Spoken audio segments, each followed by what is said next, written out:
Hi, this is Doron, and this is a second video on the walkthrough for the game Nations. So what we do here now, we're starting the second round. Where in the second round, the first thing you do is advance the round marker and progress cards, and now the fun part begins. We're refilling the board with progress cards. While I do that, I'll explain that in a two-player game, you fill in only the first 4 columns. In a 3-player game, you fill the 5 columns, first columns, 4 up to here and 5 up to here.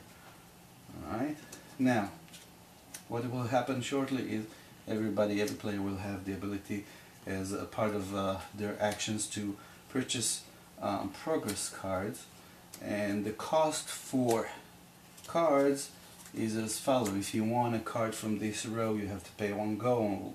If you want a card from this row, you have to pay 2 gold, etc. And this one is 3. Now I'm not going to concentrate much on strategy here. I'm just going to show you the game a little bit. Alright, so we filled the progress cards. Now growth. And one thing I didn't mention, the turn in growth is in the reverse player order, which in this case the blue will go first to decide what they want to do.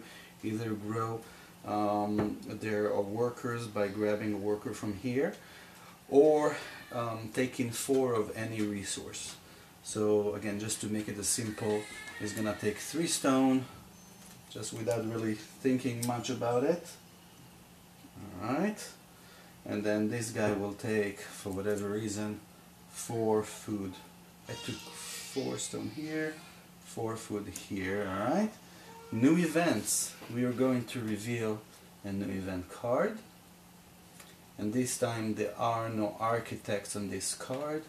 There are architects being supplied from this section, and we're going to refill. So now there's 2 architects available to play. Now this event card, there are 2 events on it, and here it says all +1 book per war and battle 1 bought this round. Okay, so that means any battle cards, which is a gray card, and any war cards, black ones. Let's say that again. 1 book per war and battle 1 bought this round. Okay, so everybody will gain, basically, in my opinion, 1 book per war and 1 for each battle. That's basically what it is. And then another event, whoever has the most food will gain 4 food. So that's also another way of gaining resources. Now the different kinds of cards, as I explained, there's leaders, which when you purchase them, you put them right here, and basically they give you a certain ability, which this one, for example, Saint Augustine, during the production phase, if you have the most stability, you gain 2 books. Also, when you buy this guy, this advisor, you gain 1 stability right away. Okay, then we have a brown card, which is a wonder. When you purchase this one, and hopefully it can be seen clearly, there's a section here for architects. There are 3 in this case, where we place the card here, and then on our turn we can we can hire an architect. So it goes from left to right. To hire an architect for the first phase, we have to pay 2 stone. For the second phase, we pay 0. The third, we pay only 1 stone. Once we place the 3rd architect, then we return the architects to the pool, and we place this wonder here. Now the wonder gives a certain benefit, which in this case, as an action, once per round, I can pay 1 food and gain either 3 books or 3 gold or 3 stones. And since this is an action type of a deal, once I decide to do it on my round, I will place this used marker on top as a reminder that I've used that action. Once the round is over, I take that marker off. So that's what would be for the wonder.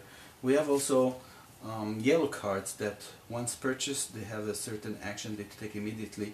In this case, either 2 books, or you pay 1 resource to get 1 victory point. If I'm not mistaken, you can do only 1 resource, not 5 resources for 5 victory points. I believe only one resource.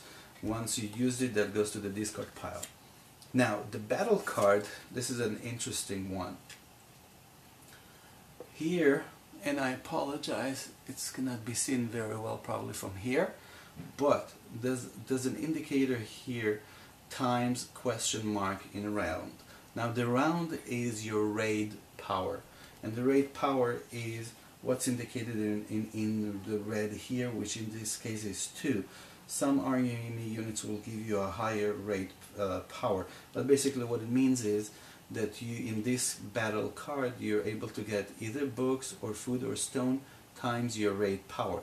Once you bought this and you gain your resources, this guy goes to the discard pile. Another type of card is a colony. A colony is, you take it, you place it here, you can buy more, place them on top, which would make the one below it a void. But what this means here, in this case, is that every production section in the resolution phase you gain 2 food.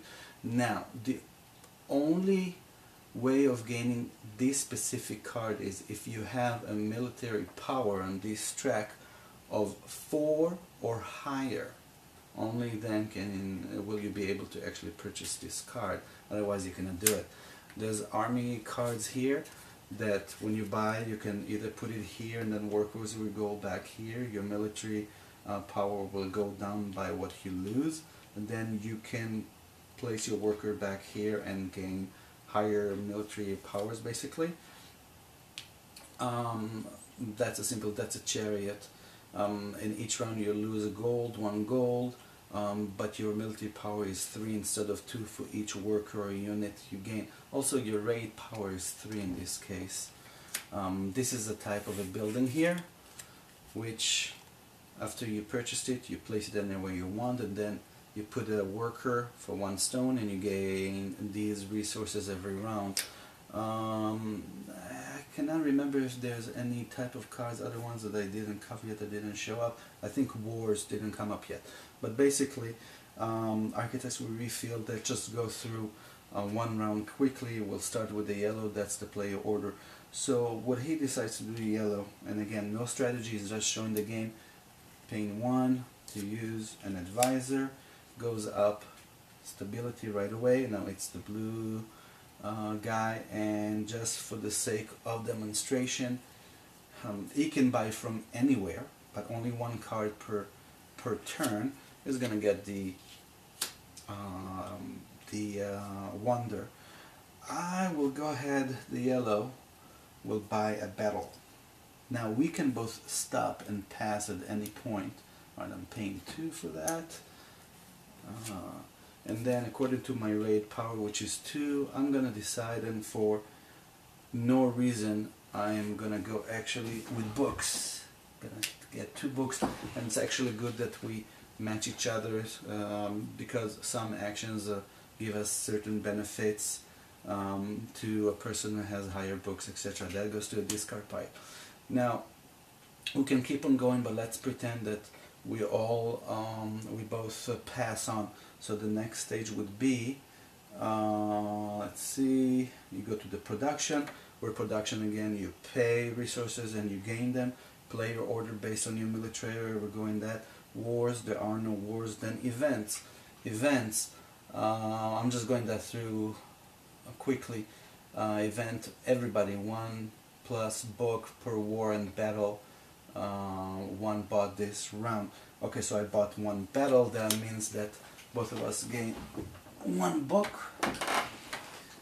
And then the most food gains 4 food. This guy, I believe, has the most food, so he gains 4 food. Alright, and then famine, we have to pay 2. This guy pays 2, and this guy pays 2, right here. And then, this marks the end of the first age, where nobody actually gains any victory points, because they're both equal on books, and this is why the yellow progressed to go there. Now, what happens is the first age is over. Alright, round is over, we're gonna get round we advance the round marker to the next age. Now the way that this works, every time we have to refill the progress card, we eliminate the first 2 rows. Alright? And we take the cards from the 3rd row down like this and fill in these guys from whatever deck that applies to this moment, which in this case would be the 2nd age. And we also start putting events from this from the event cards that match the current age. And I just want to show, if there was an example, a situation like that, then the way that you move the cards would be like this, to the bottom and to the left. Alright, and then we're gonna take from the 2nd and we refill the progress cards like that. Now the one thing I like about this game, unlike Through the Ages, which again is my favorite game, I'm not putting Through the Ages down and I'm not saying one is better than the other, but in Through the Ages you go through all the cards. In this game you do not. Look what we just used. What basically we use this much from, not even, from age 1. This is what we didn't use. So the variety here that you'll get from this game is just unbelievable. Alright, so after we decide to pass this round, again the first 2 rows are gone, whatever is left from the 3rd goes down, and again you refill, and this is what's left from age 2, which again adds to a ton of replayability and variety. You never know what card will come out. So the only thing left for me, I believe, to show you is the war card, which is the black cards. And basically whoever loses the war in this case has to pay 7 gold. And what it is, the moment that somebody purchased a war card, and only 1 war card can be purchased per round, the card is being placed here. Let's pretend the yellow purchased it. What happens with this token is the token is being placed where the yellow is, which is where is military strength. Now at the end, towards the end of the round where the war is going to be resolved, whomever is below this, the marker of the black, considered they're being defeated. And it could be more than one nation. It could be that even the person who placed the war ends up below. The black token stays here no matter where the yellow token, the one that purchased this war, is going to end up during this round. So it could be the yellow will end up here. If the blue end up either on this level or above it, then there's no penalty to anyone because nobody is there. So that's really it. I have a feeling that I may have left something. Let's just say, for example, again, architects. That's the way that they go. Let's pretend there were a few more in the supply. Once this is full, this goes back to the supply. This guy goes here, and then there's a certain action that can be done here. And victory points are being calculated by as many as you have here that you accumulated during the game. And then, let's say you have 21 books, and let's say you have 8 power of military, so that's 21 plus 8, that's 29. And stability, let's say you have 2, so 29 plus 2, you have 31. I believe you divide it by 10, which in that case would be, I think, 3. I think you run it down. That would be logical. That would mean you gain 3 more victory points. And that's really it. This game is really fascinating. I really like it. I think I mentioned the solo variant in here. That comes, you play against a shadow player that has tiles that determine the shadow player's action.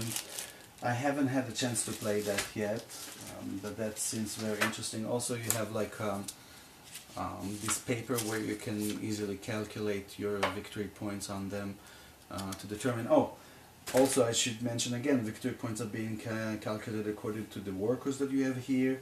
Colonies give you certain victory points. Wonders give you certain victory points, etc. Anyway, so this is the end of this review. I hope you liked it.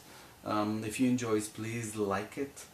subscribe to my channel. I will greatly appreciate that, and remember that sharing is caring. Thank you very much for watching.